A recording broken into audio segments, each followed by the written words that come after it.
Hi again.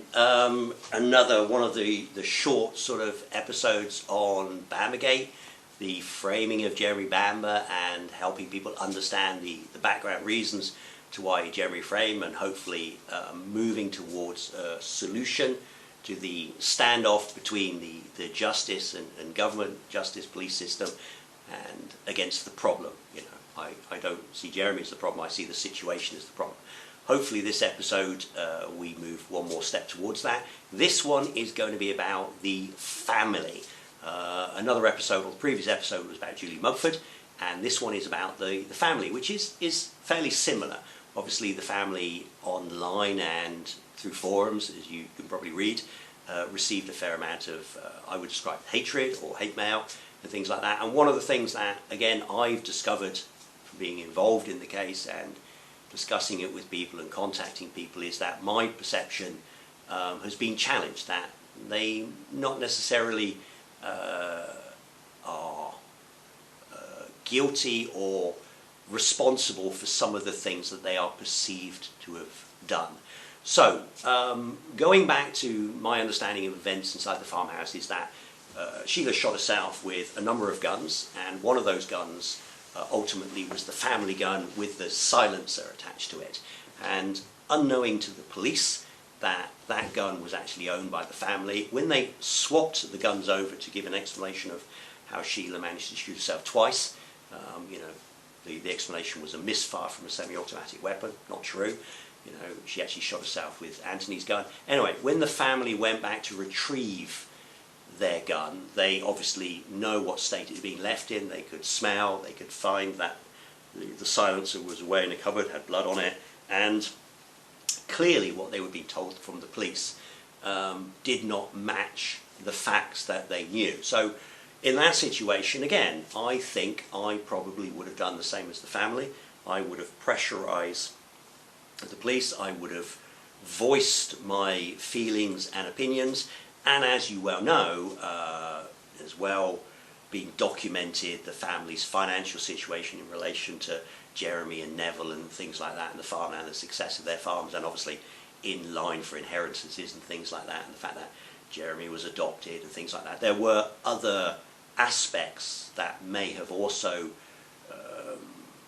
added direction to their points of view. But at the end of the day, I think the family simply were driven from the standpoint that the information they would be given by the police, which was, it was a one-gun narrative, everybody was shot with the same weapon, that's what happened, was contrasted by the fact that they knew one of their guns had been used. So what they were being told and what they knew could not be right.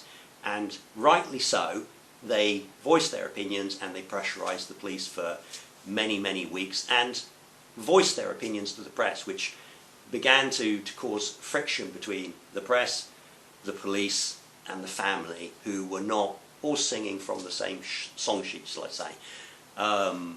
Obviously what happened in the end of that process is that they met with ACC Simpson, and my understanding of what took place in that room is that the family effectively said, this is not correct, you have not got the story and we want you to investigate.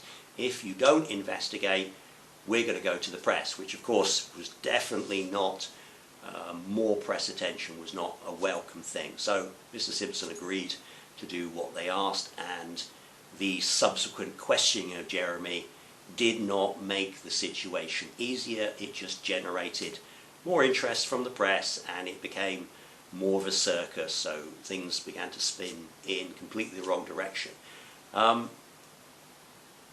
My perception, my belief, my statement is that the family were just doing what they thought was right.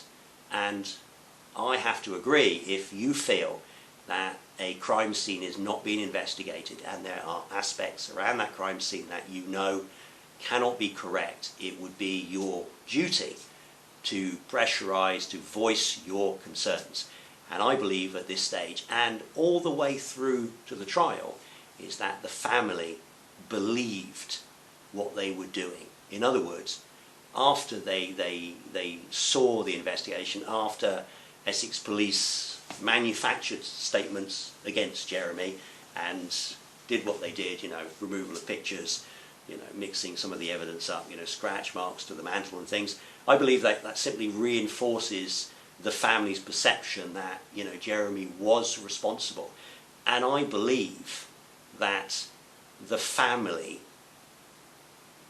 at least past the trial, were effectively also victims of Essex Police's lies and framing. In other words, they believed what they were doing, and the statements that they were making against Jeremy were actually helping convict somebody who was guilty of these crimes. In other words, if you felt a criminal was going to get away and you knew they were guilty, or you fully believed they were guilty, there would also be a strong motivation to do what you could to ensure that somebody was not going to get away with a crime, even if there was no evidence or witnesses to them ever being there that night. And that's where I think the family were positioned. So I do believe that their role in Jeremy's conviction is misinterpreted.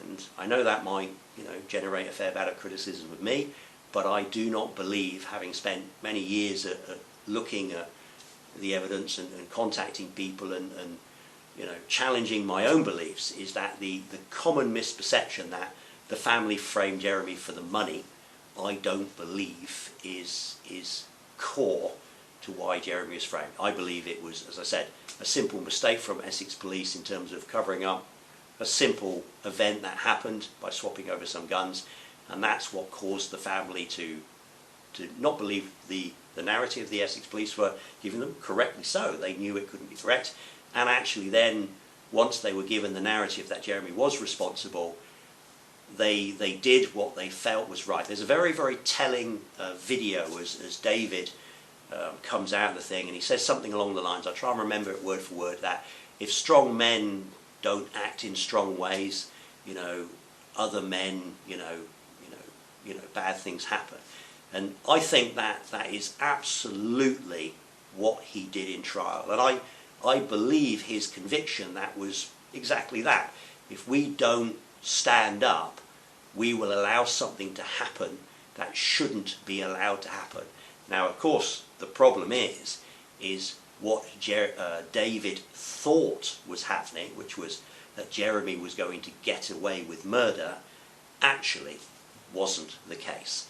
And what actually the case was, Essex Police had swapped the guns over, and Essex Police needed somebody to take the pressure or the focus away from their mess-ups, and that's why they were effectively framing Jeremy. So, as I understand now, David does actually know the truth, but now it's too late. He's already given his obviously testimony in court. He's obviously received, as the rest of the family have, the inheritance. I believe he's even stated that most of it's now gone, and obviously if Jeremy wins his freedom and the truth comes out, that poses an issue to the family, that why did they not tell the truth about the two weapons, which would have effectively stopped Essex Police's conviction as a one-gun narrative. They wouldn't have been able to continue with that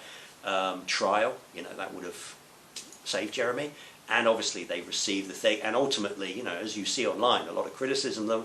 It's likely, if Jeremy wins his freedom, that they will also be effectively blamed, as they are now, for being a part of the problem. That's not my opinion. I believe that the family are also victims in this, and they're victims of the misrepresentation that Essex Police did to cover up their mistakes. Now, of course, now they know, or I believe they know. I believe Anthony knows, I believe David knows, and they're caught in that situation.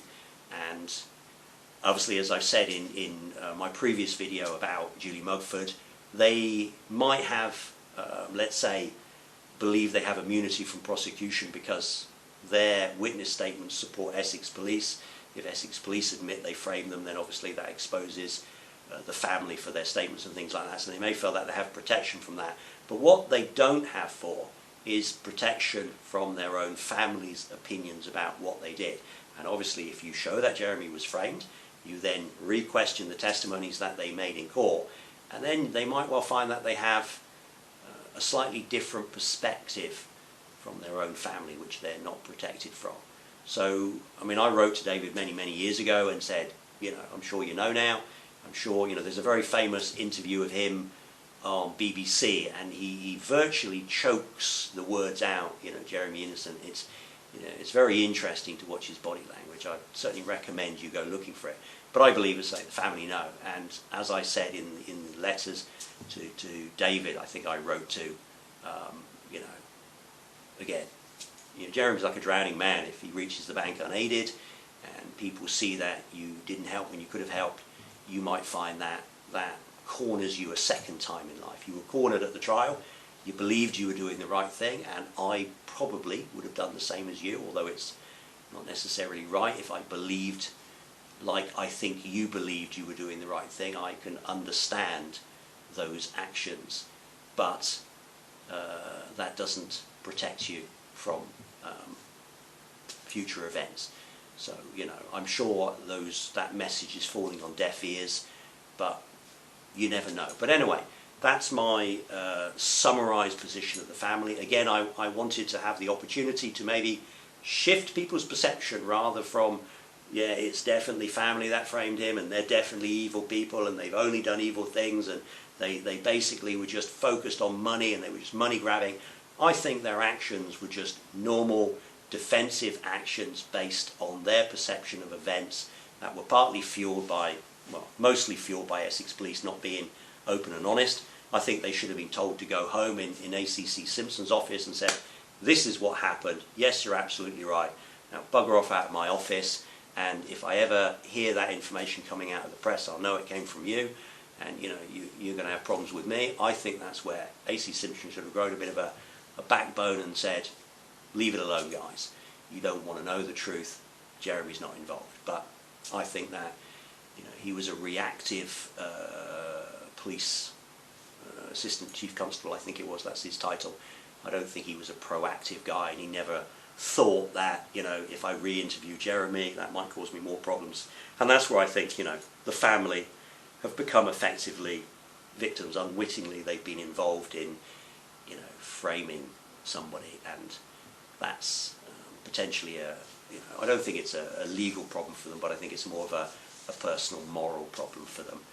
And I think that's placed them on a very difficult course to change that direction. You know, it's not something that, you know, I think would come easy to admit to.